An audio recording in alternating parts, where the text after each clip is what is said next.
திருச்சிற்றம்பலம். தென்னாடுடைய சிவனே போற்றி, எந்நாட்டவர்க்கும் இறைவா போற்றி, ஏகம்பத்துரையந்தாய் போற்றி, பாகம் பெண்ணொரு ஆனாய் போற்றி, அண்ணாமலையும் அண்ணா போற்றி, அன்னார் அமுதக் கடலே போற்றி, காவாய் கனகத்திரளே போற்றி, கைலை மலையானே போற்றி போற்றி. நமச்சிவாய வாழ்க, நாதன் தாள் வாழ்க. அன்பர்களுக்கு ஆன்ம வணக்கம். நீங்கள் கேட்டுக்கொண்டிருப்பதும் பார்த்து கொண்டிருப்பதும் சிகாரம் சைவநெறி பாடசாலை என்கிற டெலிகிராம் சேனல் மூலம் ஒவ்வொரு நாளும் அதிகாலை 5:20 மணிக்கு திருநெறிய தமிழோசை என்கிற தலைப்பின் கீழே 12 திருமுறை பாராயணம் செய்து வருகிறோம். அந்த வகையில சிவபெருமானுடைய பெரும் கருணையினாலே திருமூல நாயனார் இயற்றிய திருமந்திரம் என்கிற நூலினை ஒரு நாளைக்கு ஒரு பாடல் என்கிற வரிசையில சிந்தித்து வருகிறோம்.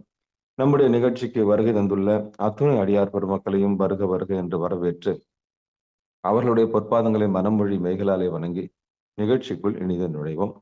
நுழைவதற்கு முன்பதாக 12 திருமுறை ஆசிரியர்கள் துதி, திருக்கதவம் அடைதல், திருக்கதவம் திறத்தல், திருப்பள்ளி எழுச்சி போன்ற பாடல்கள் எல்லாம் பாடி நிகழ்ச்சியை துவங்குவதை ஒரு வழக்கமாக வைத்திருக்கிறோம். அந்த வகையில் இன்றைக்கு உண்டான 12 திருமுறை ஆசிரியர் துதியினை படிப்பதற்காக சேலம் மாவட்டம் பூசாரிப்பட்டி கிராமத்தை சேர்ந்த சிவத்திரு பெருமாள் ஐயா அவர்களை வருக வருகின்ற வரவேற்று மகிழ்கிறோம். ஐயா வாங்க ஐயா. திருச்சிற்றம்பலம்.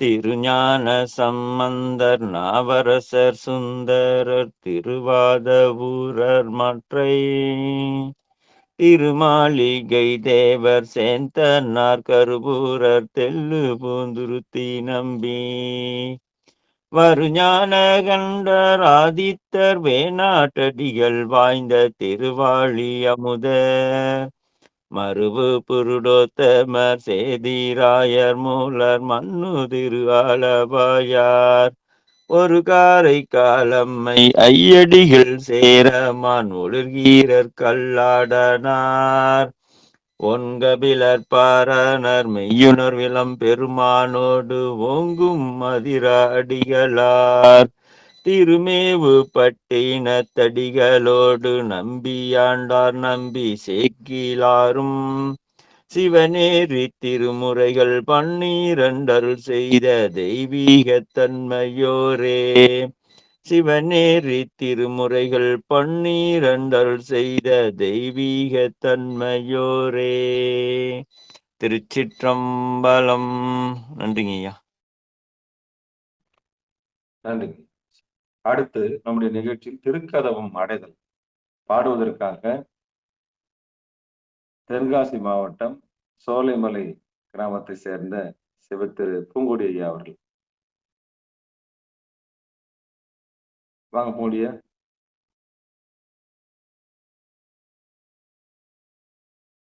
இருக்கீங்களா? இருக்குங்க சார். அற்பெருகு தனிக்கடலும் உலகுக்கெல்லாம் அன்பு செறி கடலுமாம் எனவும் ஓங்கும் பொருட்சமய முதற் சைவ நெறிதான் பெற்ற பொன்னியங்கன் ரெண்டெனவும் போனம் உய்ய இருக்கடவுண்டர் அருளும் உலகுக்கெல்லாம் என்றால்தான் திருவருளும் இடவும் கூடி தெற்கலைஞர் ஞானக்கன்று அரசுஞ்சென்று செஞ்சடைவார் ஆனவர் கோயில் சேர்ந்தார் அன்றே. நன்றிய. அற்புதம் அற்புதம்.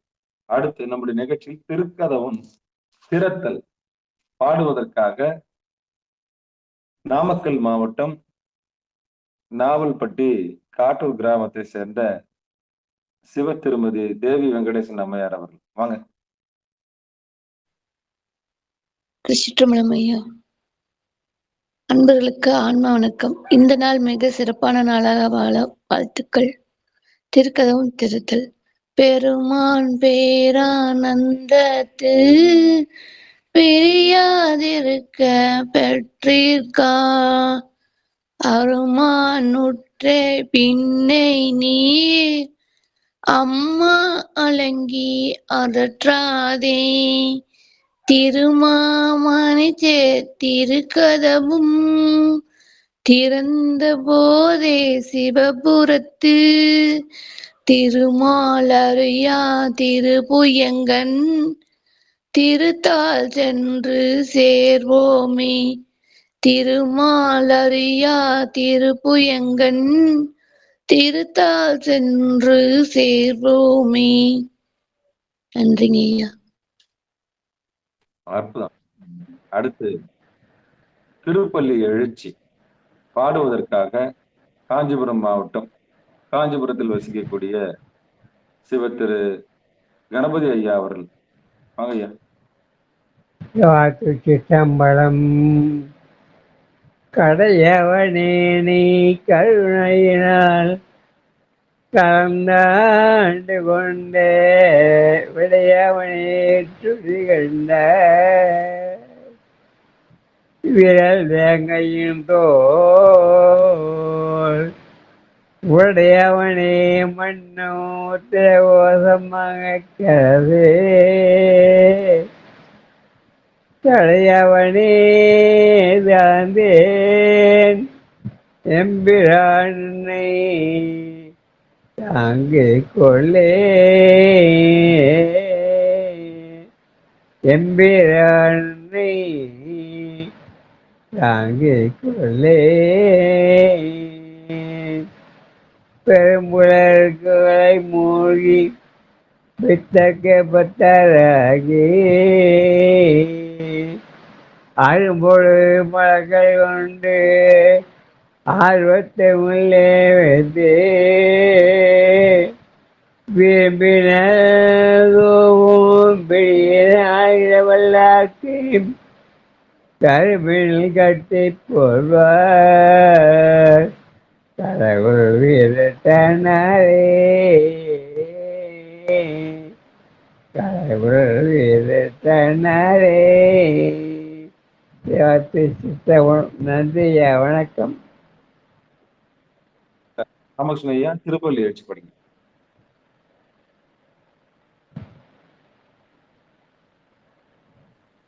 ஐயா திருச்சிற்றம்பலம். ஐயா வலியம்மா படிங்க. திருச்சிற்றம்பலம். திருப்பள்ளி எழுச்சி. போற்றி என்பால் முதல் ஆகிய பொருளே உலர்ந்தது பொங்கலற்கு இன்னைத்தும் மலர் கொண்டு ஏற்றினின் திருமுகத்து எமக்கருள் மலரும் எழில் நகை கொண்டு நின் திருவடி தொழுவோம். சேற்றிதழ் கமலங்கள் மலரும் தென்வாயல் சோல் திருப்பெருந்துறை ஊரை சிவபெருமானே.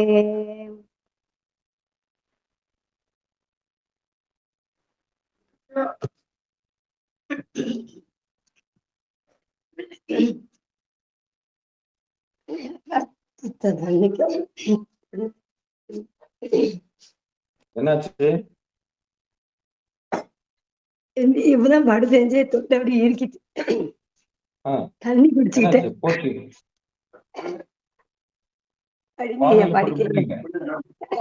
படிக்கையா. போற்றி என்பால் முதல் ஆகிய பொருளே உலர்ந்தது பூங்கலர்க்கு இணை துணை மலர் கொண்டு ஏற்றினின் திருமுகத்து எமக்கருள் மலரும் எழில் நகை கொண்டினின் திருவடி தொழுவோம். சேற்றிதழ் கமலங்கள் மலரும் தன்வாயல் சூழ் திருப்பெருந்துறை ஊரை சிவபெருமானே. ஏற்றுயர் கொடி உடையாய் எமையுடையாய் எம்பெருமான் பள்ளி எழுந்தருளாலே எம்பெருமான் பள்ளி எழுந்தருளாலே. நன்றிங்கய்யா. திருச்சிற்றம்பலம்யா. நன்றி சார். திருச்சிற்றம்பலம். தென்னாடுடைய சிவனே போற்றி, எந்நாட்டவர்க்கும் இறைவா போற்றி, ஏகம்பத்துரையந்தாய் போற்றி, வாதம் பெண்ணொரு ஆனாய் போற்றி.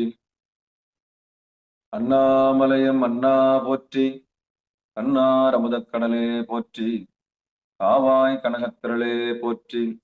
கைலை மலையானே போற்றி போற்றி. திருச்சிற்றம்பலம். பெரும்புலர் காலை மூழ்கி ஒன்னா செண்பகவல்லியம்மா படிக்கிறீங்களா? ஐயா படிச்சிட்டாரு, ஒரு முறை படிச்சாலும் படிங்க. செண்பகவல்லியம்மா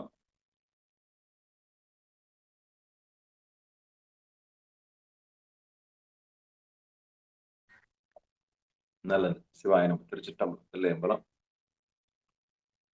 சிவபெருமானுடைய பெரும் கருணையினாலே திருமூல நாயனார் இயற்றிய திருமந்திரம் என்கிற நூலினை ஒரு நாளைக்கு ஒரு பாடல்ங்கிற வரிசையில் நாம் சிந்தித்து வருகிறோம். அந்த வகையில நம்முடைய நிகழ்ச்சிக்கு வருகை தந்துள்ள அத்துணை அடியார் பெருமக்களையும் வருக வருக என்று வரவேற்று அவர்களுடைய பொற்பாதங்களை மனமொழி மேகலாலை வணங்கி மீண்டும் ஒரு முறை வணங்கி நிகழ்ச்சிக்குள் இணைந்து நுழைவோம். நம்ம எல்லாம் இங்கு ஒருங்கிணைத்திருக்கக்கூடிய திருவருளுக்கும் நமக்கு களம் கொடுத்திருக்கக்கூடிய சிகாரம் சைவநெறி பாடசாலைக்கும் மனமார்ந்த நன்றிகளை சொல்லி, பிறந்து மொழி பயின்று இந்த உலகத்தை காண்பித்து உலகத்துக்கு குருவாக வந்து, அதாவது காரிய குருவாக வந்து, பிறகு காரண குருவாக வந்து, பிறகு இந்த உலகத்தினுடைய இயல்பை நிலையாமையை சுட்டி காண்பித்து, நிலையில்லாத இந்த உலகத்தில் நிலையான பொருள் எதென்று நமக்கு சாஸ்வதமான பொருளை சுட்டி காண்பித்த அந்த சிவகுருவுக்கும், அந்த குருவருள் புருவ நடுவிலே எம்பெருமானுடைய திருவடியை காண்பித்து கொடுத்த அந்த குருவருளுக்கும் நம்முடைய உடல் பொருள் ஆவி அத்தனையும் சமர்ப்பித்து நிகழ்ச்சிக்குள் இனிதே நுழைவும்.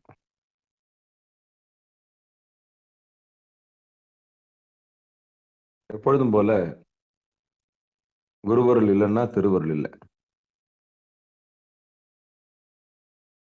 இது சரி இது சரியில்லை என்பதுக்கு இந்த மனம்தான் ஒரு சாட்சி. யார் யாருக்கு என்ன கொடுக்கணும்னு நல்லா அந்த குருநாதருக்கு தெரியும். அதுல இருந்து மாற்று கருத்தும் கிடையாது. இவ்வளவுதான் பக்குவப்பட்டிருக்குன்னா அவ்வளவு பக்குவத்துக்கு ஏற்ற மாதிரிதான் நமக்கு அந்த அறிவுரையும் உபதேசம். எல்லாருக்குமே எல்லாமே கிடைக்கிறது இல்லை. எல்லாருக்குமே நல்ல அப்பா அம்மா வாய்க்கிறது இல்லை. எல்லாருக்குமே நல்ல குருநாதர் வாய்க்கிறது இல்லை. எல்லாருக்குமே தெய்வத்தை தொடக்கூடிய வித்தை தெரியறது இல்லை. வினைவசத்தால இதெல்லாம் மறந்து போயிருக்கு. அன்னையும் பிதாவும் முன்னறி தெய்வம், ஆலயம் தொழுவது சாலவும் நன்று. எது ஆலயம் தெரியறதுக்கு ரொம்ப நாளா வச்சு, ஆலயம்னா என்னன்னு தெரியறதுக்கே நமக்கு பல வருடங்கள் ஆச்சு. ஆன்மா லயிக்கின்ற இடம் ஆலயம். இந்த ஆன்மா எங்க லயிக்கும்? சித்தாந்தத்துல ஒரு வரி சொல்லுவாங்க, ஆன்மா சார்ந்ததின் வண்ணம். இந்த ஆன்மா எதை சார்ந்து இருக்கிறதோ அதனுடைய வண்ணமாகத்தான் அது இருக்கும். இந்த ஆன்மா எதை பற்றி இருக்கிறதோ அதன் சாயலாகவே அது இருக்கும். குறிப்பாக ஆணாக இருந்தால் இந்த மண்ணை பற்றி இருந்தால் அந்த ஆன்மா மண்ணை சார்ந்து இருக்கும். இந்த ஆன்மா பெண்ணை சார்ந்திருந்தால் அந்த ஆன்மா பெண்ணாக இருக்கும். இந்த ஆன்மா பொன்னை சார்ந்திருந்தால் அது ஆன்மா பொன்னை போல இருக்கும். அவ்வளவுதான். எதை சார்ந்து இருக்குதோ அதனுடைய வண்ணமாக இருக்கும்.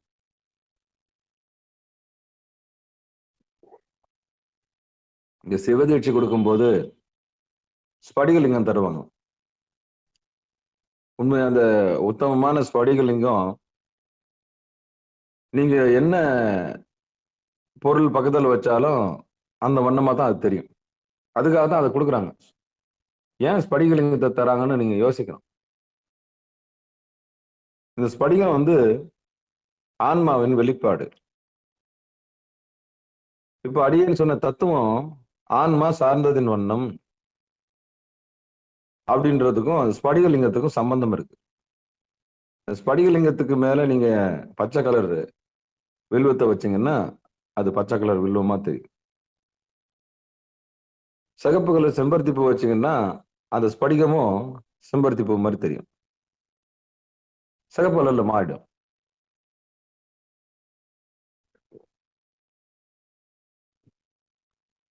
அந்த சங்குப்பூ வச்சீங்கன்னா அந்த ஸ்படிகமும் நீல கலர்ல தெரியும். அப்ப இதுல இருந்து என்ன தெரியுது?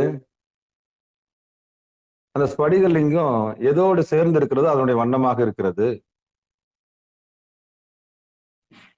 அதனால என்னவோ சிவதீட்சையின் போது இந்த ஸ்படிக லிங்கம் தராங்க. அப்போ எது கூட இருக்குதோ அதனுடைய வண்ணமாக அந்த லிங்கம் மாறுவதனால அதுக்கு ஆத்மார்த்த மூர்த்தம் அப்படின்னு பேர். ஆத்மலிங்கம்னு பேர், உடையவர்னு பேர். எங்க போனாலும் அந்த சிவதீட்சை வாங்குறவங்க கையில வச்சிருப்பாங்க அந்த லிங்கத்தை. ஆத்மலிங்கம்னு அதுக்கு பேரு.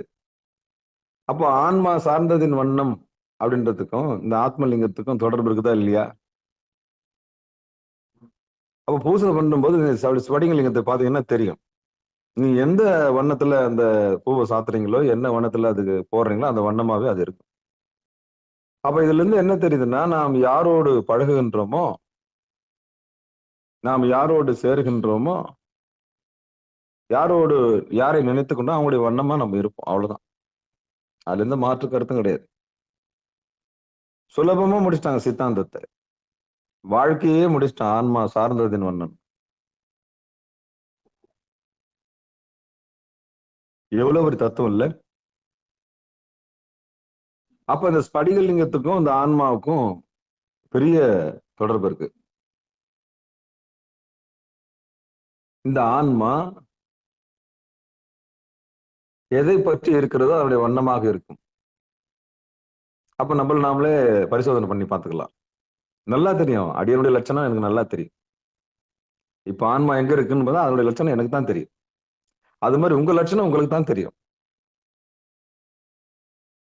அவங்கவுங்க லட்சணம் அவங்களுக்கு தான் தெரியும். ஏன்னா நம்ம தான் அந்த லட்சணத்தை பார்க்க முடியும். என் லட்சணம் எனக்கு தான் தெரியும்.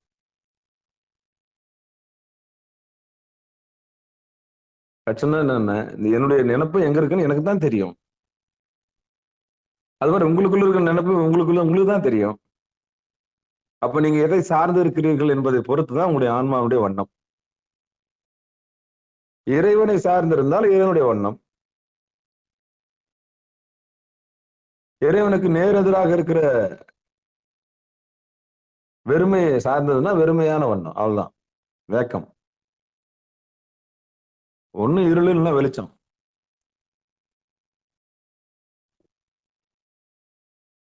வெளிச்சம்னு ஒண்ணு வந்துருச்சுன்னா இருளுக்கு அங்க இடமே கிடையாது.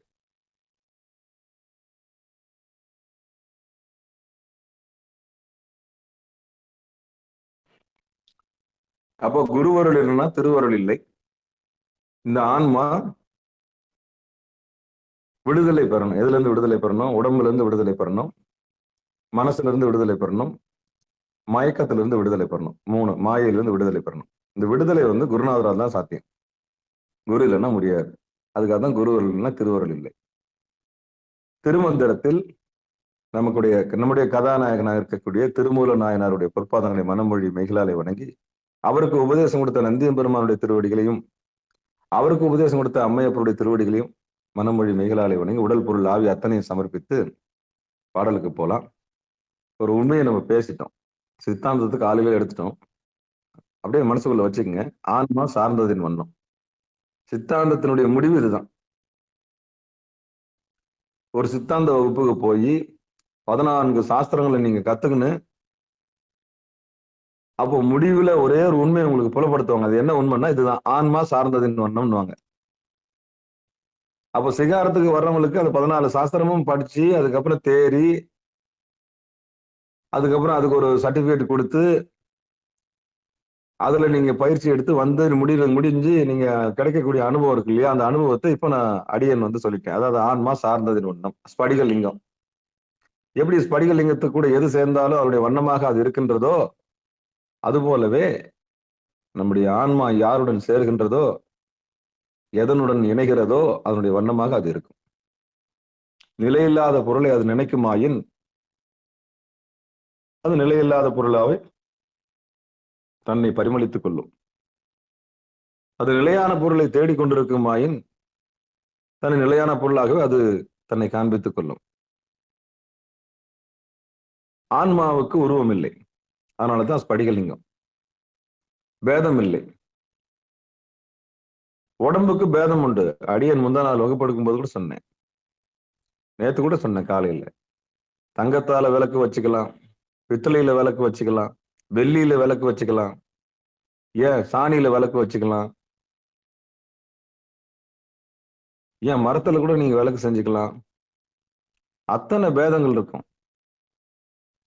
ஏன் பூசணிக்காயில விளக்கு போடுறாங்க, இப்போ எலுமிச்சம் தோலுல விளக்கு போடுறாங்க, எதுல ஒன்னாலும் விளக்கு போடுறாங்க. ஆனா விளக்கு மாறி மாறி இருக்கலாம். நெய் ஒண்ணுதான், திரி ஒண்ணுதான், ருத்ரம் ஒண்ணுதான், தீபம் ஒண்ணுதான். விளக்குக்கு பேதம் உண்டு, இந்த உடம்புக்கு பேதம் உண்டு. கருப்பு, சகப்பு, மேற்கத்தியவர்கள், தெற்கத்தியவர்கள், கிழக்கத்தியவர்கள், இந்தியர்கள், அந்த மொழிக்காரர்கள், இந்த மொழிக்காரர்கள், இந்த நாட்டவர்கள், இந்த நாட்டு, இத்தனை பேதமும் உடம்புக்கு உண்டு. ஜாதி பாகுபாடு, இது எல்லாமே ஆணவத்தினுடைய அடையாளமாக இந்த உடம்பு இருக்கிறதுனால அத்தனை பேதமும் இந்த அகலுக்கு உண்டு. ஆனா பக்குவப்பட்ட ஆன்மா நெய்யை போல மாறிவிடும். பால், தயிர், அப்புறம் மோர், வெண்ணெய், கடைசியில நெய். பால் பேதம் இதெல்லாம் இந்த மனசுக்கு இருக்கும். மனசுக்கும் பேதம் உண்டு. மூணுத்துக்குமே பேதம் உண்டு. உடம்புக்கும் பேதம் உண்டு, மனசுக்கும் பேதம் உண்டு, உயிருக்கும் மாயையில் இருக்கிற வரைக்கும் பேதம் உண்டு. இது மூணு விலகின பிறகுதான் பேதம் இல்லா போகும். எப்ப ஜாதி போகும்? ஜாதி ஆணவம் எப்ப போகும்? பக்குவப்பட்ட பிறகு போகும். பக்குவப்படாத வரைக்கும் பேதம் இருக்கும். என்னது ஒண்ணுது, அது வரைக்கும் அந்த கோட்டுக்கு நீ வர கூட அந்த கோட்டுக்கு நான் வர மாட்டேன்.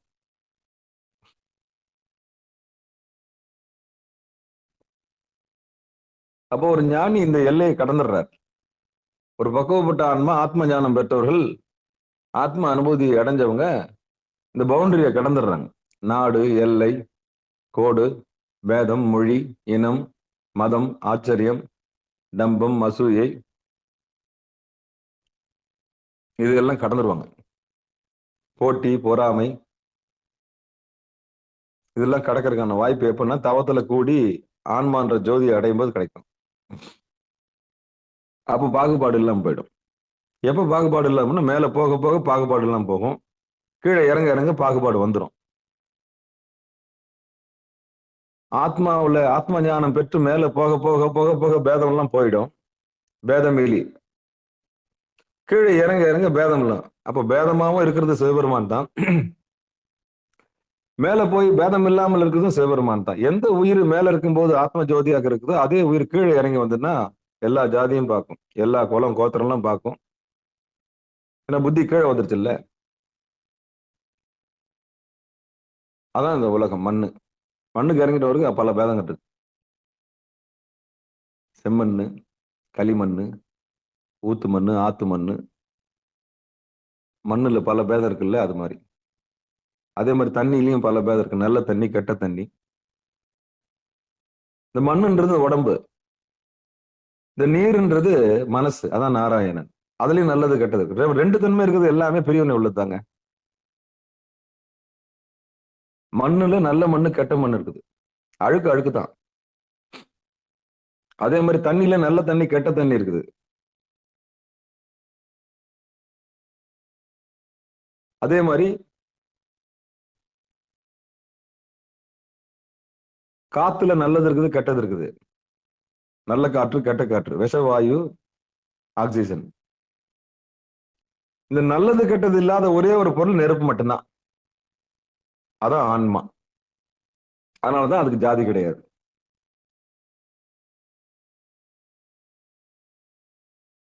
அப்ப எதுக்கு பேதம் உண்டுன்னா மண்ணுக்கு பேதம் உண்டு, இந்த உடம்பாகிய மண்ணுக்கு பேதம் உண்டு, மனமாகிய இந்த நீருக்கும் பேதம் உண்டு, காற்றாகிய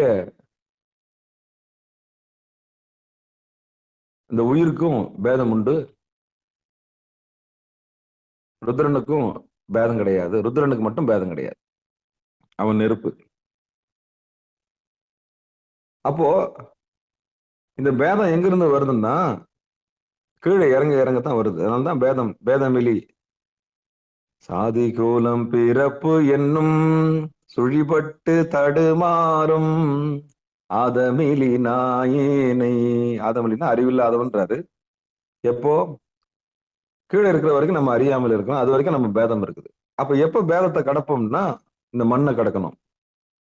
கருப்பு சிகப்பு இந்த மாதிரி நிறைய கம்யூனிட்டி சர்டிபிகேட், அந்த சர்டிபிகேட், அப்பாடி அப்பாடி கொடுமை கொடுமை கொடுமை கொடுமை. இந்த பூமியில மனுஷால பிரிச்சு பந்து ஆடிக்கிட்டே இருப்பாங்க. நீங்க அவங்களும் இவங்களும். அப்ப அடுத்து மனசை கடக்கணும். ஐயோ இந்த மனம் பண்ற கூத்து இருக்குது பாருங்க, பா பா பா பா பிடிப்பு பிடிப்பு.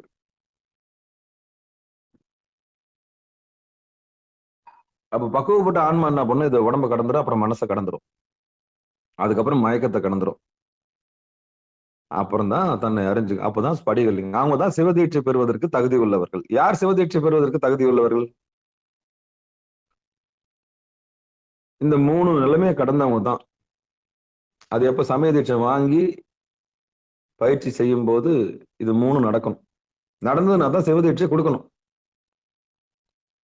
அவங்க உண்மையிலேயே ஜாதி பார்க்க மாட்டாங்க, பேதம் கடந்துட்டாங்க, அடியாரத்தான் பாக்குறாங்க அப்படின்னு பக்கம் வந்துட்டா தான் ஒருத்தருக்கு சிவதீட்சையை கொடுக்கணும். அதுக்கப்புறம் தான் நிர்வாண தீட்சையை கொடுக்கணும். எப்படி கொடுக்கணும்? அதுதான் குருநாதர் தான் ஆஞ்சி கொடுக்கணும், வேற எப்படி கொடுக்க முடியும்? அப்ப எல்லாருக்கும் சிவதீட்சை பக்குவப்பட்டாங்களா பக்குவப்படலையா? இதுதான் கேள்வி. சரி, இது ஏன் நம்ம இன்னைக்கு காலையில எடுத்தோம்னா ஆன்மா சார்ந்ததின் வண்ணம் அவங்களுக்கு தான் அந்த திருமந்திரம் புரியும். அப்படி நம்முடைய மயக்கத்தை தீர்ப்பதற்காக ஆயுள் பரீட்சைன்ற ஒரு தலைப்புல ஒரு செய்தி கொடுத்திருக்கிறாரு. அந்த ஆயுள் பரீட்சை வகுப்பு எடுத்தோம்னா எல்லாரும் ஓடி போயிடுவாங்க. எடுத்த உடனே நான் பாட்டை பாடி விஷயத்த சொன்னோம்னா, என்னடா காலையிலங்காட்டியுமே வகுப்புல இத்தனை நாள் தான் உயிர் வாழ்வு அப்படின்னு சொல்லிட்டு சொல்றாங்கன்னா நமக்கு எப்படி இருக்கும்? அவங்கள்ட்ட ஆன்மாவனுடைய விளக்கத்தை கொடுத்துட்டு திருமந்திர வகுப்புக்கு போலான்னு ஒரு முடிவு பண்ணிட்டேன். பாட்டை படிக்கிறேன், யாரும் பயந்துடாதீங்க. திருமந்திரத்தில் 3ஆம் தந்திரத்தில் 15வது தலைப்பாக இருக்கக்கூடிய ஆயுள் பரீட்சை என்ற தலைப்பின் கீழே 14வது பாடல் நம்ம சிந்திக்க இருக்கின்றோம். இந்த 14வது பாடல்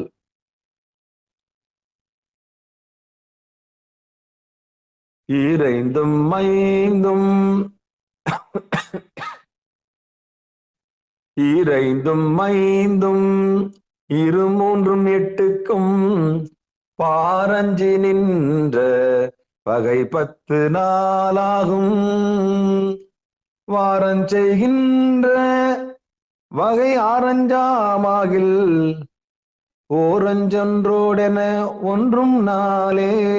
இந்த பாட்டை நம்ம நேற்று பார்த்துட்டு நினைக்கிறேன். யாருன்னா ஞாபகம் இருக்கா? நேற்று நம்ம பார்த்துட்டோம்ல.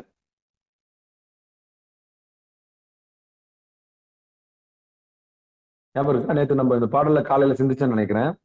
யாருக்கா ஞாபகம் இருக்கா? நேற்று யாருன்னா வந்தீங்களா? ஆமா, இந்த மாதிரி கேள்வி மட்டும் கேட்க கூடாது. சிவபெருமானே சிவசிவம். நேத்து நம்ம இந்த பாட்டை பாத்துறோம்ல. நன்றி நன்றி. 14வது பாட்டு பார்த்தோம், 15வது பாட்டு. மன்னிக்கணும், சிவபெருமான் சிவசிவம். இருந்தாலும் அந்த பாட்டோட தெரிஞ்சு அப்படியே தொடர்ந்து கண்டினியூ பண்ணிக்கலாம். பாடல் எண் 15.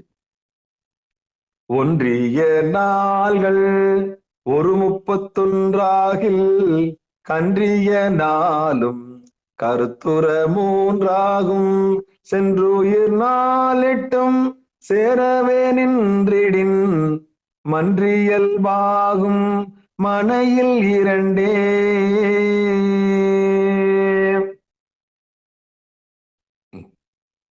பாடலை பிரிச்சு பார்த்துடலாம். ஒன்றிய நாள்கள் 31ஆகில் கன்றிய நாளும் கருத்துர 3ஆகும் சென்றுயிர் 4 சேரவே நின்றிடி மன்றியல் பாகு மனையில் 2. சித்திரமும் கைப்பழக்கம் செந்தமிழும் நாப்பழக்கம் இலக்கணத்தை பார்த்து இலக்கியத்தை பார்த்து பயந்துடக்கூடாது. திருப்பியும் படிச்சோம்னா அதனுடைய பொருள் சத்தியமா நம்மளுக்கு விளங்கிடும். ஒன்றிய நாள்கள் 31 ஆகில் கன்றிய நாளும் கருத்துற 3 ஆகும். சென்றுயிர் 4 8 சேரவே நின்றிடின் மன்றியல் பாகும் மனையில் 2. இனி பாடல்களான பொழிப்புரையை பார்ப்போம், விளக்க உரையை பார்ப்போம். திருச்சிற்றம்பலம் தில்லையம்பலம். பிராண வாயு இடைநாடி வழியே 31 நாள் இயங்குமாயின். இடநாடின்றது இடது நாசி, இடது நாசின்னா இடது மூக்கு வழியா. பிராணவாயு இடைநாடி வழியே 31 நாள் இயங்குமாயின் வாழ்நாள் அப்பால் 3 நாளே. 3 நாள் தான் உடம்புல உயிர் இருக்கும். திரண்டு 32 நாள் இயங்கின் அப்பால் 2 நாளில் அவ்வுயிர் உடலை விட்டு செல்ல அது வாழ்ந்த இல்லத்தில் பலர் கூடி ஒழுக்கின்ற மன்றத்தின் இயல்பு தோன்றுவதாகும். சிவசிவா. திருச்சிற்றம்பலம். இன்னொரு முறை படிச்சிருந்தேன். பிராண வாயு இடைநாடி வழியே 31 நாள் இயங்குமாயின் வாழ்நாள் அந்த உயிருக்கு 3 நாளே. 3 நாள் தான் அதுக்கு கெப்பாசிட்டி. சரி, 32 நாள் இயங்கின் அதுக்கு 32 நாள் இயங்கின் அப்பால் 2 நாளில் அவ்வுயிர் உடலை விட்டு செல்ல அது வாழ்ந்த இல்லத்தில் பலர் கூடி ஒளிர்க்கின்ற மன்றத்தின் இயல்பு தோன்றுவதாகும். இப்போ இதனுடைய யதார்த்தத்தை பார்க்கலாம். சிகாரம் சைவ நெறி பாடசாலையில் நம்ம வந்திருக்கிற அடியாரெல்லாம் சேர்ந்து என்ன பண்ணிக்குவோம், இதனுடைய இயல்பை கொஞ்சம் பரிமாறிக்கலாம். ஒரு 3 நாளா 4 நாளா சொல்லிட்டே வரேன் நான். நல்லா பொழிப்புரை எழுதுறவங்க நெகட்டிவா அப்படியே எழுது, அதாவது எதிர்மறையான எண்ணங்களை பரப்பக்கூடாதுன்றதுக்காக என்னடா உயிர் போறதை பத்தியே பேச வேண்டியதா இருக்குது அப்படின்னு எழுதாம இந்த உயிரை காப்பாற்றக்கூடிய உபாயங்களை எழுதிட்டு வராங்கன்னு நான் சொன்னேன் நான். ஆனா தர்மபுரம் ஆதீனம் ஓப்பனா எழுதிட்டாங்க எத்தனை நாள் உயிர் இருக்குன்னு. அது எப்போ? இடது மூக்கு வழியா, இடது நாசி வழியா 31 நாள் தொடர்ந்து ஒருத்தனுக்கு மூச்சு இடது பக்கமே போதுன்னு சொன்னா அவன் வாழ்நாள்னு ஒரு 3 நாள் தான். 3 நாள் தான் அவனுக்கு வாழ்நாள். சரி, இது எப்படிங்க நம்ம விதியை மதியால வெல்றது? அவனுக்கு 3 நாள் தான் ஓடுதுன்னு, பிறந்த குழந்தைக்கு 3 நாள் 31 நாள் இடத்துல தான் ஓடுதுன்னு எப்படி கண்டுபிடிப்பீங்க? நல்ல ஞானி, நல்ல அப்பா அம்மா இருக்கிறாங்க நிச்சயமா அதை நம்ம கண்டுபிடிக்கணும். ஒரு குழந்தைக்கு, பிறந்த குழந்தைக்கு இடது நாசிலே ஓடுதான்னு நிச்சயம் கவனிக்கணும். பிறந்த குழந்தையை கவனிச்சு அது வலது நாசில ஓடுதா இடது நாசில ஓடுதான்னு நிச்சயம் பார்க்கணும்.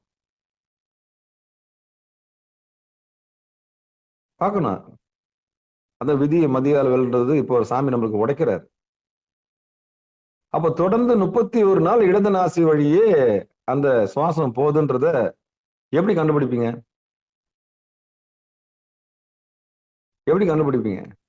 அதான் சொன்ன, கரும்பலகையில கோவை இலையில நல்லா தேய்ச்சிட்டு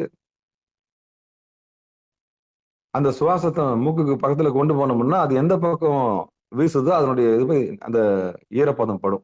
அதை வச்சு கண்டுபிடிக்கலாம். நாங்க பெரியவங்க கண்டுபிடிக்கலாம், குழந்தைங்க எப்படி கண்டுபிடிப்பீங்க?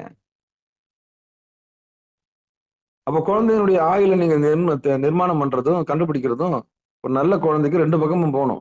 இடகலையிலும் போகணும், பிங்கலையிலும் போகணும். பிறந்த குழந்தை 30 நாள் இருக்குது, அப்புறம் 60 நாள் இருக்குது, அப்புறம் இறந்து போகுதுன்னு சொன்னா அதுக்கு இந்த வித்தையை கண்டுபிடிச்சிருந்தீங்கன்னா அது போயிருக்காது, அவ்வளவுதான். அப்ப நம்ம எப்படி சரி செய்யறது? அப்போ ஒருத்தருடைய விதியை நம்மளால மாற்ற முடியுமான்னா திருமூலர் இப்படி உடைச்சிருக்கிறார். இடது நாசி வழியிலே 31 நாள் போச்சுன்னா அவனுக்கு வாழ்நாள் 3 நாள் தான்.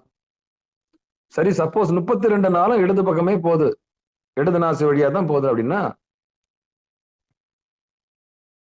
அவனுக்கும் வாழ்நாள் 2 நாள்ல போயிடும். 31 நாள்னா 3 நாள்ல உயிர் போயிடும். 32 நாள்னா 2 நாள்ல உயிர் போயிடும். இது பகிரங்கமா சொல்றாரு. அப்புறம் அது வாழ்ந்த வீட்டுல சென்றுயிர் 4 8 சேரவே நின்றிடின் மன்றியல்பாக மனையில் 2. அந்த மனையில்னா மனைன்னா வீடு. அந்த வீட்டுல இருக்கவங்க எல்லாரும் என்ன பண்ணுவாங்க, அழுவாங்க இல்லையா? அப்போ இந்த வித்தையை தெரிஞ்சவங்க என்ன பண்ணணும்னா குரு உபதேசம் பெற்றிருக்க வேண்டும். நாசி வழியாக சுவாசம் பண்றதை நிறுத்திட்டு இருந்தாங்கன்னா, மன ஒடுங்குற கலையை கத்துக்கினாங்கன்னா அவங்களுக்கு தேவையில்லை. இதை நான் அந்த ஆயுள் பரீட்சை முழுசா சொல்லிக்கின்னு வரேன் நான். குருவருள் இருந்தா திருவருள் உண்டு, குருநாதருடைய அருள் நீங்க பெற்றுட்டீங்கன்னா இது வளர்ந்தவங்களுக்கு, பக்குவப்பட்டவங்களுக்கு உபதேசம். பக்குவப்படாத உயிர்கள் என்ன பண்ணும் பாவம்? ஒண்ணுமே தெரியாத அப்பா என்ன பண்ணுவான்? அதுதான் குருவருளும் திருவருளும் என்றது அடியார் வட்டத்தில் இருந்து உடையால் வந்து நடுவு இருக்கும். உண்மை தெரிஞ்சவங்க, சத்தியத்தை தெரிஞ்சவங்க, பக்திக்கு உள்ளவங்க, அவங்களோட பயணிக்கும் போது இந்த ரகசியம் நமக்கு நிச்சயம் தெரிய வரும். அப்ப நம்மள சுய பரிசோதனை பண்ணிக்கலாம்.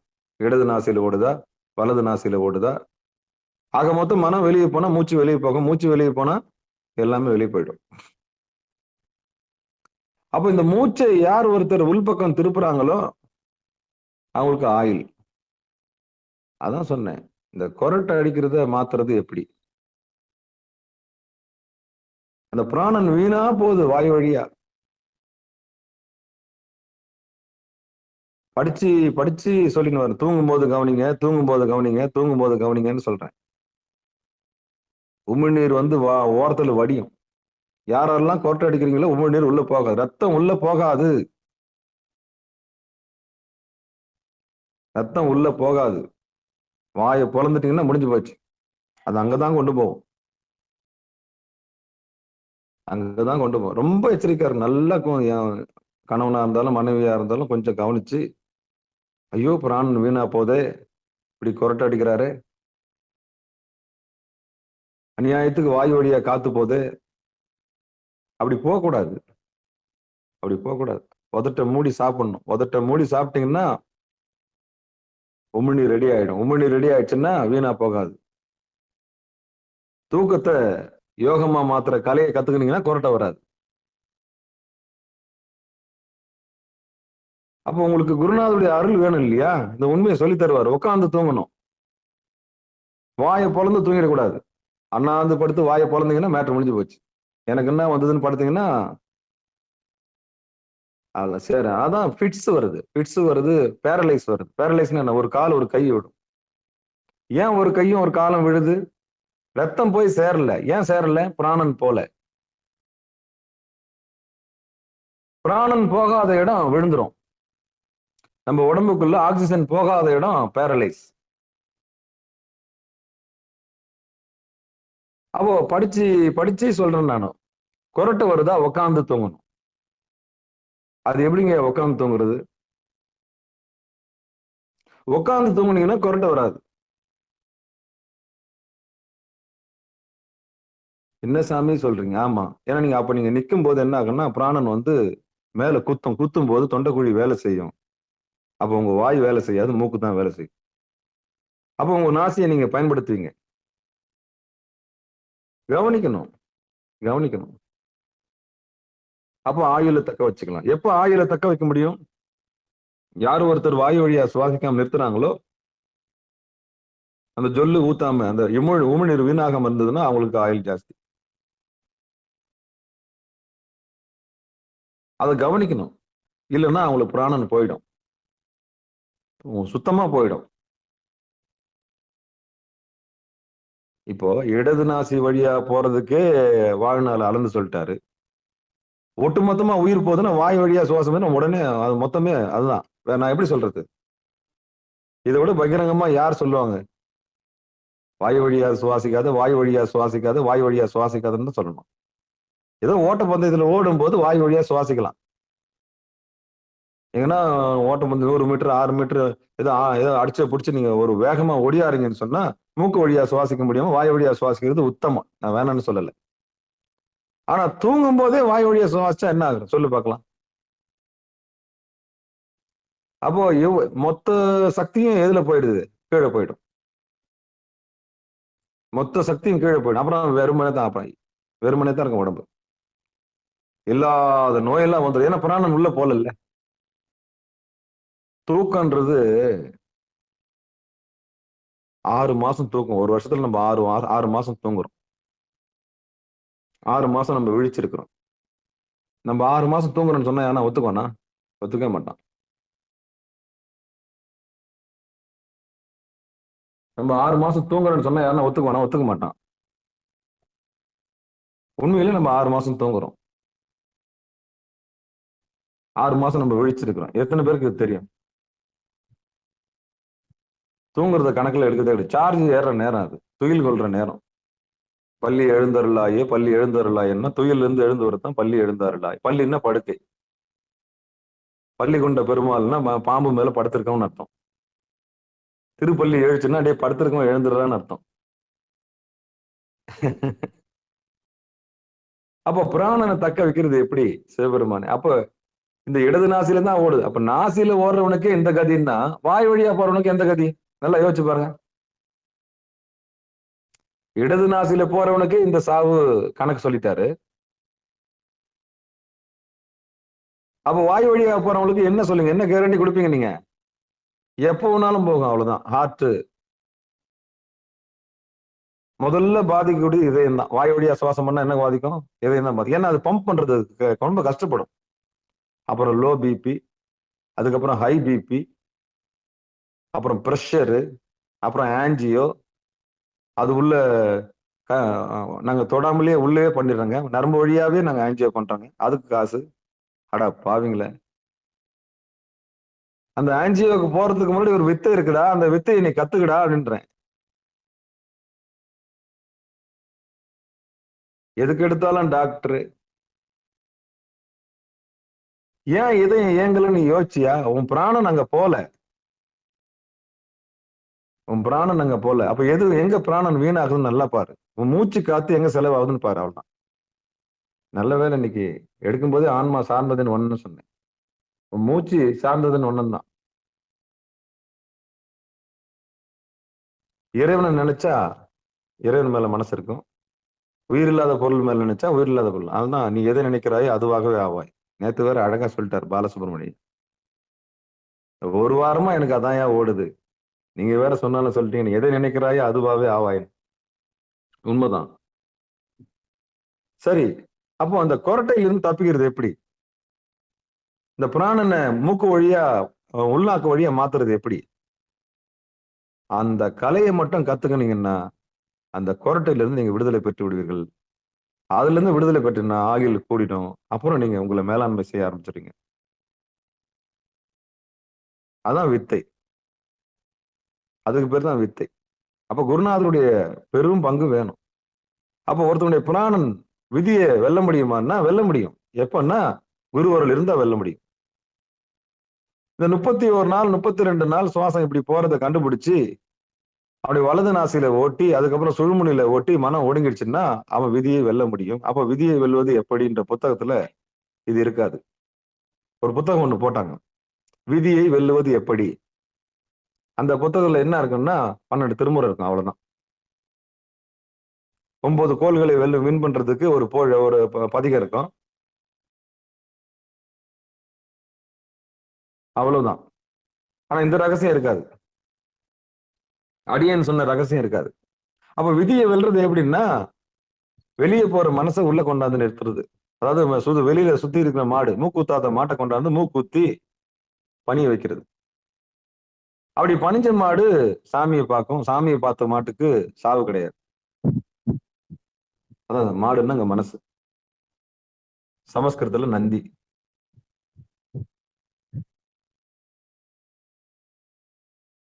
இதுதான் ரகசியம். அப்ப இடது நாசில ஓடுறவனுக்கு இந்த கதினா வாய் வழியா சுவாசிக்கிறது என்ன கதி? இதுதான் கேள்வி, அடியனுடைய கேள்வி இதுதான். அப்ப பிராணனை தக்க வைக்கிறது எப்படி? அப்ப யார் ஒருவர் மூச்சு காற்றை சேமிக்கின்றார்களோ, பிராணனை சேமிக்கின்றார்களோ அவர்களுக்கு அந்த ஆமை தான் உதாரணம். வேற என்ன உதாரணம்? ஆமை போல் 5 அடக்கம். அது 300 வருஷம் வாழுதுன்னா அதுக்கு தெரிஞ்ச டெக்னிக் இதுதான். யாருன்னா வந்தாங்கன்னா கை காலெல்லாம் உள்ள எடுத்துக்கணும், மூஞ்செல்லாம் உள்ள எடுத்துக்குது இல்ல, அது மாதிரி ஒடுங்க கத்துக்கணும்.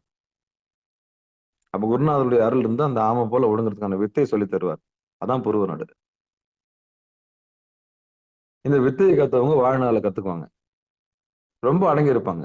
அடக்கம் அமரர்கள் வைக்கும், அடங்காமை 6 இருள் உய்த்து விடும். அப்ப அடங்காதவர்களுக்கு 6 இருள்னா ஹரின்னு பேரு, அமரர்னா வெளிச்சம்னு பேரு, தேவர்கள்னு பேரு. உங்களுக்கு 6 இருள் வேணுமா, வெளிச்சம் தேஜஸ் வேணுமா, முடிவு பண்ணிங்க. அடக்கம் அமரர்கள் வைக்குன்னா யார் ஒருவர்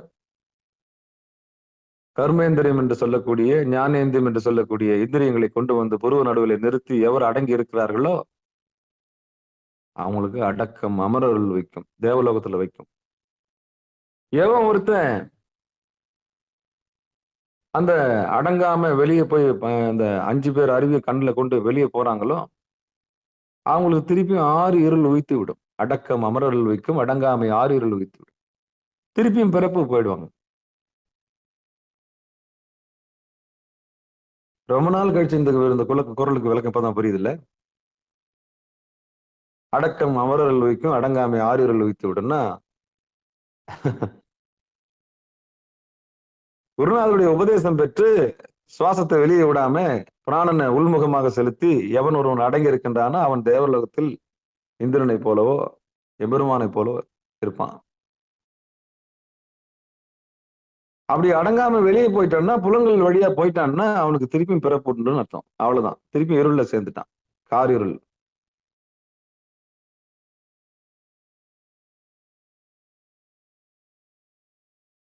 அப்ப இந்த பாட்டை பார்த்து நீங்க பயப்பட அவசியம் இல்லை. யாருக்கு பயப்படணும்னா உபதேசம் வாங்காதவங்க தான் பயப்படணும். அதனாலதான் நான் எடுத்த உடனே இந்த பாட்டு சொன்ன உடனே பகிரங்கமா எதனா நினைக்க போறீங்க தான் பாட்டுக்கு பொருள் சொல்றதுக்கு ஆன்மா சார்ந்ததின் ஒண்ணு சொன்னா. அப்ப சார்ந்ததின் ஒண்ணுன்னு சொன்ன அடையாளம் புரிஞ்சு போச்சா?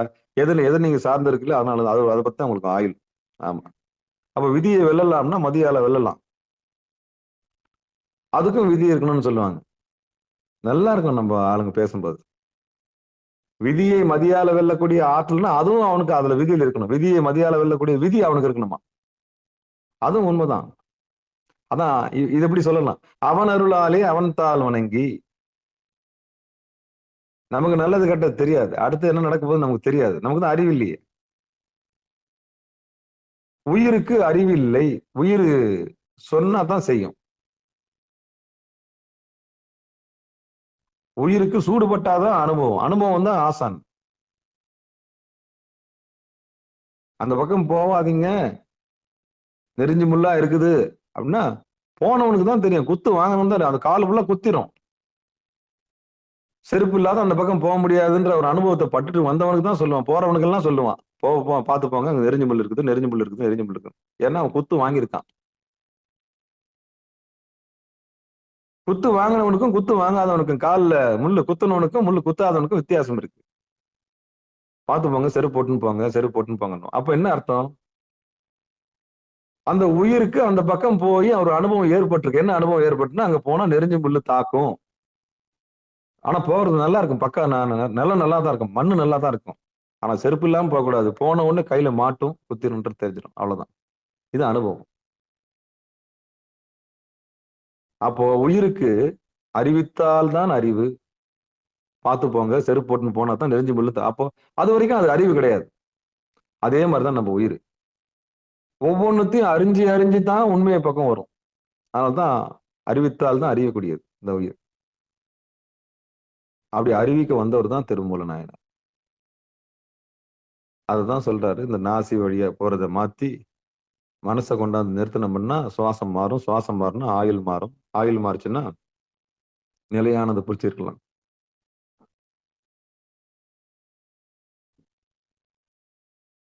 இதுதான் உண்மை, இதுதான் உண்மை. இதுக்கு மேல எப்படி நம்ம பகிரங்கமா சொல்றது? அப்ப இன்னைக்கு ஒரு விளக்கம் தெரிஞ்சு போச்சு. அடக்கம் அமரர்கள் வைக்கும், அடங்காமை 6 இருள் வைத்து விடும். இடது நாடியில ஓடுதா வலது நாடியில ஓடுதா, இந்த கணக்கெல்லாம் நமக்கு குருநாதர்கிட்ட உபதேசம் வாங்கிட்டீங்கன்னா, சுவாசம் ஒடுங்கிடுச்சுன்னா, மூச்சு ஒடுங்கிச்சுன்னா எல்லாம் ஒடுங்கிடும். அவ்வளவுதான். சுவாசம் ஒடுங்கிச்சுன்னா எல்லாம் ஒடுங்கிடும். பெரிய உண்மையை நம்ம தெரிஞ்சுக்கிட்டோம். அப்ப இடது நாடியில 31 நாள் ஓடினாலும் சரி, 32 ஓடினாலும் சரி, இறைவன்கிட்ட சரணடைஞ்சவங்களுக்கு இது கணக்கு கிடையாது. ஆனா ஒரு கவனிக்கலாம், நம்ம பெத்த புள்ளியை இருக்க வச்சு நாசில எப்படாடே இடது நாசில ஓடுதா வலது நாசில ஓடுதா பாரு, நாடி சுத்தி பண்ணிக்க, பிராணாயாமம் பண்ணு, என்ன அப்படி தூங்குறியே அப்படின்னு சொல்லிட்டு அதை கவனிச்சு இது பண்ணலாம். பிராணன் எந்த பக்கம் போகுது, தூங்கும் போது கொட்டை அடிக்கிறாங்களா, வாய் பிளந்துடுறாங்களா, நம்ம தான் நம்ம குழந்தைய பார்க்கணும். நம்ம தான் நம்ம குழந்தைய என்ன பண்ணணும், பார்க்கணும். நம்ம வீட்டுக்காரர் தான் நம்மள பார்க்கணும். நம்ம வீட்டுக்காரர் நம்ம தான் பார்க்கணும். இப்படி நம்மள நாம தான் பரிசோதனை பண்ணிக்கணும். அப்ப பிராணனை வந்து காப்பாத்துற வழி இதுதான். பிராணனை காப்பாத்துற வழி. ஏன்னா வந்து போறது யாரு? இறைவன் தானே வந்து போறாரு. மறைச்சிடுறாருல்ல, விதியை மறைச்சிடுறாருல்ல, புதிரா தானே வைக்கிறாரு வாழ்க்கையில. நல்லா தாங்க இருந்தாரு அப்படின்னு சொல்றாங்க. நல்லா தான் இருந்தாரு, டிவி பார்த்துட்டு இருக்கும்போது அப்படியே தூங்குற மாதிரி ஆயிட்டாருங்கன்னுவாங்க. அப்ப யாருக்கு தெரியுது? அந்த புதிர் தெரியல. யாருக்குமே அந்த புதிர் தெரியல எப்போ அப்படின்றது. அதனாலதான் சொல்றேன், நல்ல பிராணன் இருக்கும்போதே பக்திக்கு வந்துருங்க, முக்தி நெறிக்கு வந்துருங்க, நிலையில்லாதெல்லாம் விட்டு நிலையானது பிடிங்க. எது இன்பம், எது பேரின்பம், எது சிற்றின்பம், எது பேரின்பம் எல்லாம் சாமி நம்மளுக்கு சொல்லி தருவார். சாமி நமக்கு சொல்லி தருவார். அவரே குருநாதரா வருவார். அவரே நமக்கு வந்து எல்லாத்தையும் சொல்லி கொடுத்து பக்குவப்படுத்தி அட்டமா சித்தியை அடைய வைப்பார். இயமம், நியமம், ஆசனம், பிரணாயாமம், பிரத்யாகாரம், தாரணை, தியானம், சமாதி வாய்க்க செய்வார். சமாதி வாய்ச்சினா தான் நமக்கு வாழ்க்கை. அதுக்கப்புறம் உடம்பு சுருக்கிறதும், உடம்பு பெருசாக்குறதும், அப்புறம் குண்டாக்குறதும், சின்னதாக்குறதும் எல்லாமே கை வந்துடும் கலை. அப்புறம் காத்துல போறதும், அப்புறம் நீருக்குள்ள ஒளிஞ்சுக்கிறதும், நெருப்புல போய் ஒளியறதும் எல்லா வித்தையும் கையில வந்துடும். எப்போ அட்டமா சித்தி கிடைச்சிச்சுன்னா. சித்துக்கள்லாம் கிடைச்சுன்னா நீங்க சித்தர் ஆயிடுவீங்க, அவ்வளவுதான். அதுக்கப்புறம் என்ன, உங்களுக்கு எங்க வேணாலும் மறைஞ்சுக்குங்க, எங்க வேணாலும் உங்க சமாதி வச்சுக்குங்க. இது பக்குவப்பட்டு ஒரு ஆன்மா இறைவன் பக்கம் வந்ததுன்னா என்னென்ன சித்திகள் அடையும். அந்த சித்து வேலை கூட எனக்கு வேணாம், சாமியோட திருவடி மட்டும் இருந்தா போதும் அப்படின்றவங்க நிறைய பேர் இருக்காங்க. எந்த சித்து நம்மளுக்கு வேணாம், நம்ம என்ன பண்ண போறோம்? சித்தர்களா இருந்து என்ன பண்ணும்? பெருமானுடைய திருவடியே போதும்னு நினைக்கிறவங்க நிறைய பேர் இருக்காங்க. நமக்கு எதுக்கு அதெல்லாம் அப்படின்னு யோசிக்கிறவங்க இருக்குதான் செய்யறாங்க. மதுரைக்கு போனீங்கன்னா எல்லாம் வல்ல சித்தர்னு ஒரு சாமி இருப்பார். நல்லா அழகா தேஜஸா இருக்கு. எல்லாம் வல்ல சித்தர் நல்லா இருக்கும். நல்லா எண்ணெயை போட்டு முழுமுழுன்னு வச்சிருப்பாங்க, பூவெல்லாம் போட்டு அபிஷேகம் பண்ணி வச்சிருப்பாங்க. மதுரைக்கு உள்ள போகும்போது அப்பாவுக்கு முன்னாடி இருப்பார். அவர் பார்த்தீங்கன்னா நமக்கு ஒரு பெரிய கம்பீரம் கிடைக்கும். சித்தத்தை வந்து தெளிவா வச்சுக்கலாம். மதுரைக்கு போனீங்கன்னா போய் பாருங்க, எல்லாம் வல்ல சித்தர். அப்படின்னா எல்லா வித்தையும் கத்தவர், அகத்தியர் மாதிரி. நமக்கு வாழ்க்கையில எல்லா ரகசியத்தையும் சொல்லி தரக்கூடிய சித்தரா இருப்பார் அவர். அவ்வளவுதான். இன்னைக்கும் சித்தர்கள் இருக்கிறாங்க. இன்றைக்கும் சித்தர்கள் இருக்கின்றார்கள்.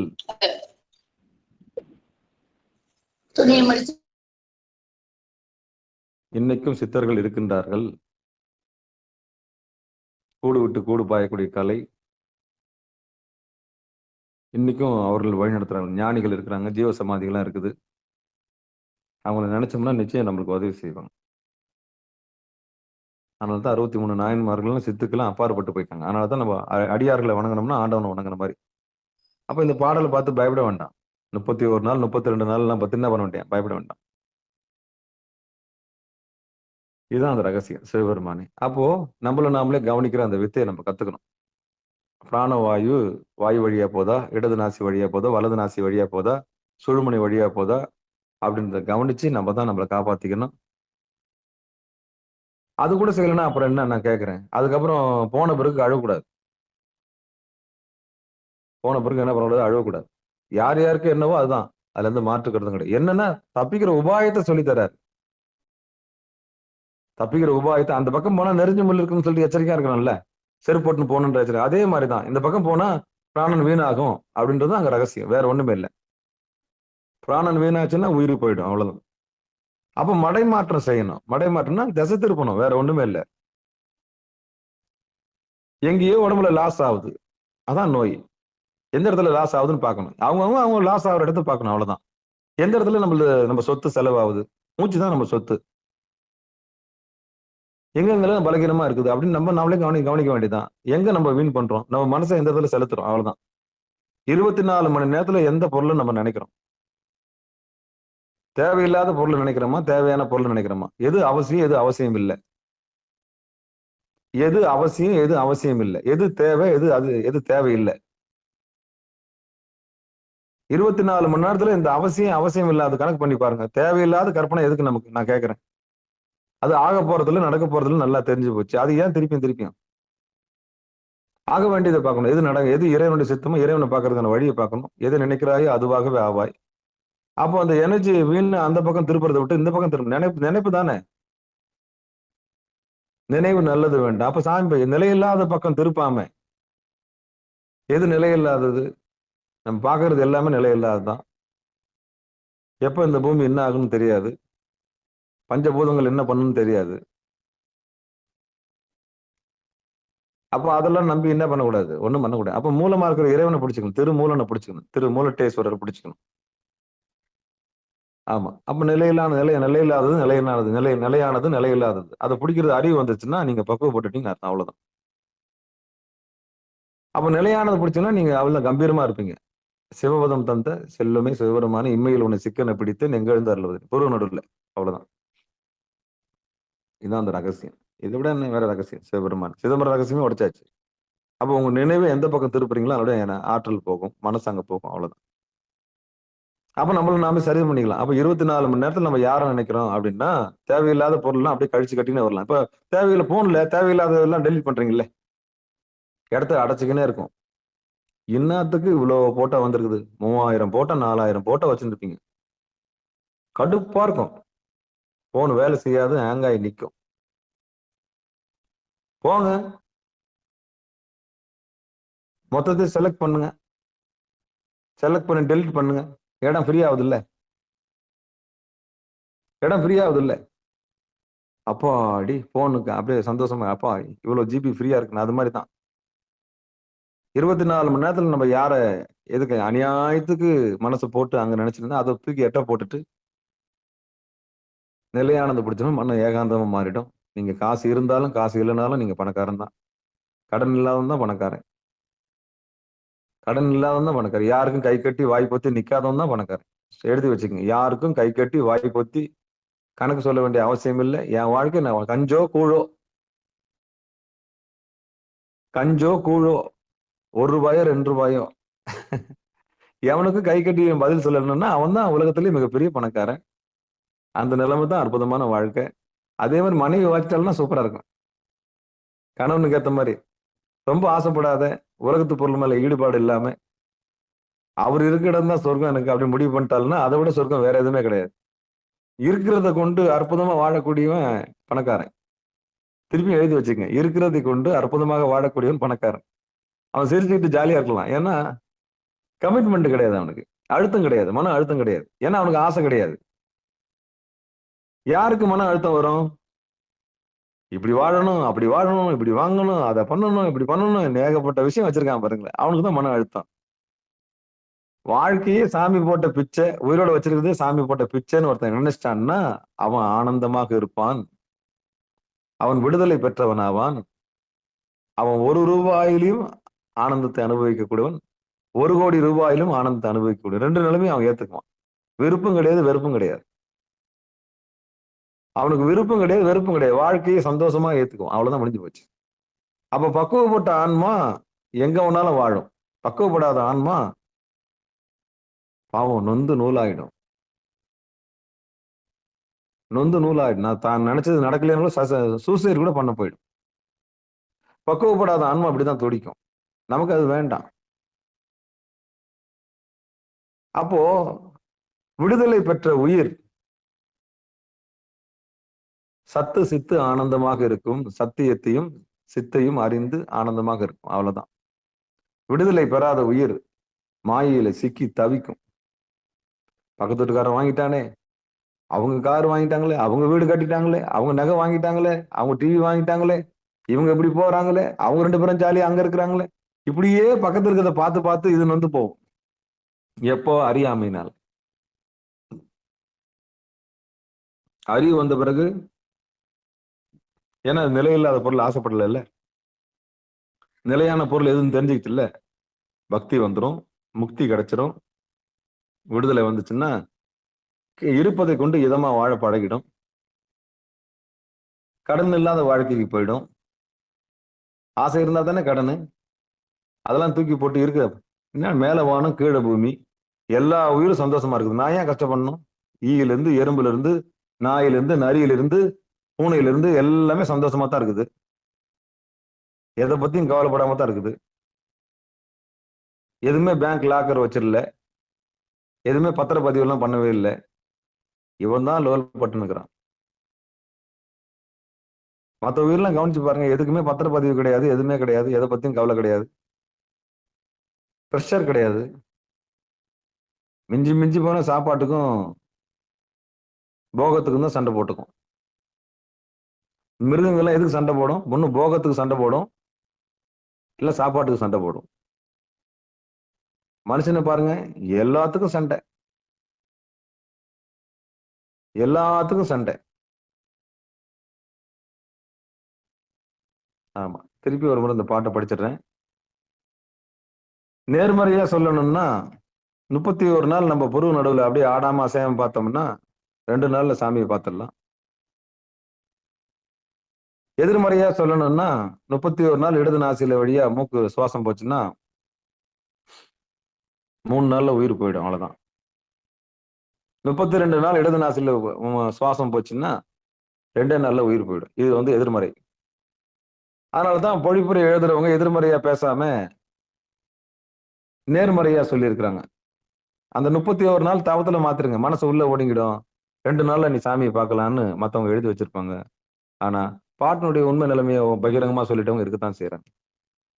அதனால எச்சரிக்கை தானே, எச்சரிக்கை தானே. இதுக்கப்புறம் தூங்குறத கவனிக்கணும், சாப்பிட்றத கவனிக்கணும், உமிழ்நீரை கவனிக்கணும், சுவாசத்தை கவனிக்கணும். எவ்வளவு பேர் நான் கேட்கிறேன், தலைவலி வந்த பிறகுதான் தலையை போய் கவனிக்கணுமா? நான் இல்லையே. அப்ப இந்த உடம்புன்ற கோயில நம்ம தான் பராமரிக்கணும். உழவார பணி செய்யணும் முதல்ல.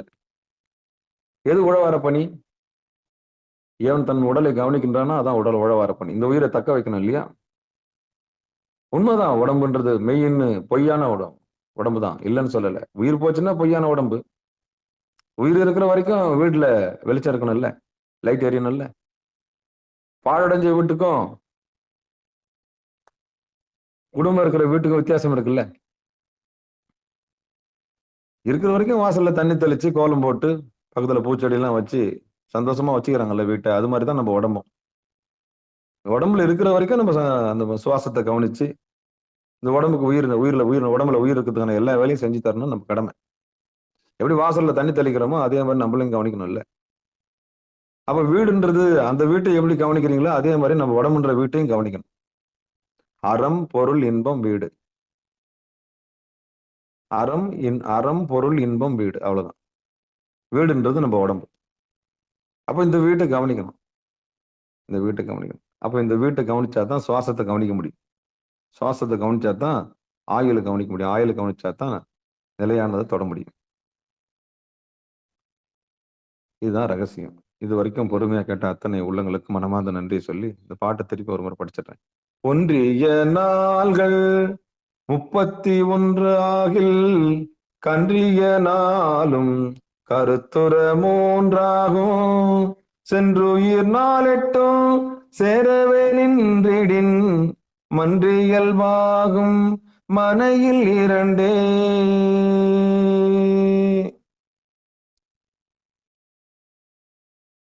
இதுதான் பாட்டுடைய பொருள். 31 நாள் இடது நாசில போச்சுன்னா என்ன ஆகும், 32 நாள் இடது நாசில போச்சுன்னா என்ன ஆகுன்ற ரிசல்ட்டை சொல்லியிருக்காரு. அதை பத்தின பயம் நமக்கு வேணாம். சாமி கிட்ட போயிடுவோம், பக்தியில சரணடைஞ்சிருவோம், இந்த உடல் பொருள் ஆவியை குருநாதர்கிட்ட கொடுத்துருவோம், உண்மையை தெரிஞ்சுக்குவோம், தவத்துல உட்காருவோம், சுவாசத்தை மாத்துவோம். தேவையில்லாத பொருளை நினைக்க கூடாது, தேவையான பொருளை நினைக்கணும். எது தேவை, எது தேவையில்லை, எது அவசியம், எது அவசியம் இல்லை, எது வேணும், எது வேணாம் அப்படின்றத சாமி நம்மளுக்கு அறிவு தருவார். அந்த அறிவோட நம்ம போய் உண்மையை பிடிச்சி குருநாதருடைய கையை பிடிச்சி இறைவனுடைய திருவடி அடைகிற வழியை பார்க்கலாம்னு சொல்லிட்டு, குருவருள் இல்லைன்னா திருவருள் இல்லைன்னு சொல்லி நிகழ்ச்சி இனிதே நிறைவு செய்வோம். வாழ்த்து.